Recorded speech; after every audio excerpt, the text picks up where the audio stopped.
రాష్ట్ర ప్రభుత్వాన్ని ప్రశ్నిస్తున్నాం. మీరు కాంగ్రెస్ పార్టీ ఎన్నికల మేనిఫెస్టో ఏమనుంది? 42% బీసీలకు రిజర్వేషన్లు పెంచి ఎన్నికలు జరుపుతామని చెప్పి ప్రకటించారు. అంతేకాదు కాంగ్రెస్ పార్టీ అగ్రనేత రాహుల్ గాంధీ దేశమంతటా సుడిగాలి పర్యటనలు చేస్తూ ప్రతి సభలో కులగణన చేస్తాం, జనాభా ప్రకారం బీసీ రిజర్వేషన్లు, విద్య, ఉద్యోగాలు, స్థానిక సంస్థలు, చట్టసభలో రిజర్వేషన్లు పెడతామని ఆయన ప్రకటిస్తున్నాడు గొప్పగా. దానికి దేశంలోని బీసీలందరూ 70 కోట్ల మంది బీసీలు హర్షం వ్యక్తం చేస్తారు. ఒక రకంగా చెప్పాలంటే బీపీసీల కంటే ఒక అడుగు ముందు పేసి రాహుల్ గాంధీ గారు బీసీలను భుజాన వస్తున్నారు. ఇక్కడ రాష్ట్రంలో బీసీలకు భుజాన వస్తున్నారు కాదు, అణచివేసుడు జరుగుతుంది. ఈ వైఖరి మార్చుకోవాలి. మీరు మంత్రులైతారు, ముఖ్యమంత్రులైతారు, ప్రధానమంత్రులు అవుతారు ఈ దేశ ఆర్థిక వ్యవస్థ లోపల. మేము సర్పంచులు, ఎంపీటీసీలు, జడ్పీటీసీలు కూడా కావద్దా? బీసీల నాయకత్వం పెరగడానికి ఎన్నో పోరాటాలు చేసి, ఎన్నో ఉద్యమాలు చేసి, అసెంబ్లీని వడగొట్టి, సచివాలయాన్ని ముట్టడించి, మా ముఖ్యమంత్రుల గల్లాలు పట్టి, ప్రధానమంత్రిని బెదిరించి ఈ దేశంలో బీసీలకు అనేక హక్కులు కల్పించాం. ఇప్పుడు సర్పంచుల రిజర్వేషన్లను మీరు చెప్పిందే రాహుల్ గాంధీ చెప్పిందే 20% నుంచి 42% పెంచుతామని చెప్పి హామీ ఇచ్చారు. పక్క రాష్ట్రమైన జగన్మోహన్ రెడ్డి గారు ఆయన రిజర్వేషన్లను 40% పెంచి ఓపెన్ కాంపిటీషన్ రిజర్వేషన్లు కలిపి 50% బీసీలకు పదవి ఇచ్చారు. మీకేం రోగమైంది? సర్పంచుల రిజర్వేషన్ మీరన్నదే కదా, మీరు అమలు చేయాలా? వెంటనే అమలు చేయాలని కులగణన చేయాలి. కులగణన ప్రకారం, జనాభా ప్రకారం బీసీ రిజర్వేషన్లు పెంచాలి.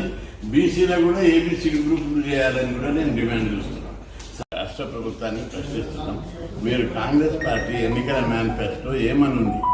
42% బీసీలకు రిజర్వేషన్లు పెంచి ఎన్నికలు జరుపుతామని చెప్పి ప్రకటించారు.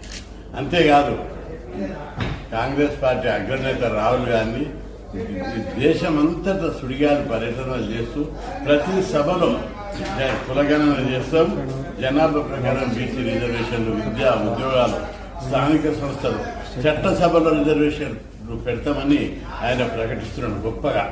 దానికి దేశంలోని బీసీలందరూ 70 కోట్ల మంది బీసీలు హర్షం వ్యక్తం చేస్తారు. ఒక రకంగా చెప్పాలంటే బీపీసీల కంటే ఒక అడుగు ముందు పేసి రాహుల్ గాంధీ గారు బీసీలను భుజాన వస్తున్నారు. ఇక్కడ రాష్ట్రంలో బీసీలకు భుజాన వస్తున్నారు కాదు, అణచివేసుడు జరుగుతుంది. ఈ వైఖరి మార్చుకోవాలి. మీరు మంత్రులైతారు, ముఖ్యమంత్రులైతారు, ప్రధానమంత్రులు అవుతారు ఈ దేశ ఆర్థిక వ్యవస్థ లోపల. మేము సర్పంచులు, ఎంపీటీసీలు, జడ్పీటీసీలు కూడా కావద్దా?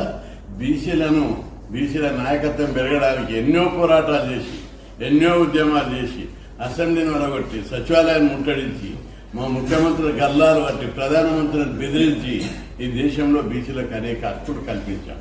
ఇప్పుడు సర్పంచుల రిజర్వేషన్లను మీరు చెప్పిందే రాహుల్ గాంధీ చెప్పిందే 20% నుంచి 42% పెంచుతామని చెప్పి హామీ ఇచ్చారు. పక్క రాష్ట్రమైన జగన్మోహన్ రెడ్డి గారు ఆయన రిజర్వేషన్లను 40% పెంచి ఓపెన్ కాంపిటీషన్ రిజర్వేషన్లు కలిపి 50% బీసీలకు పదవి ఇచ్చారు. మీకేం రోగమైంది? సర్పంచుల రిజర్వేషన్ మీరన్నదే కదా, మీరు అమలు చేయాలా?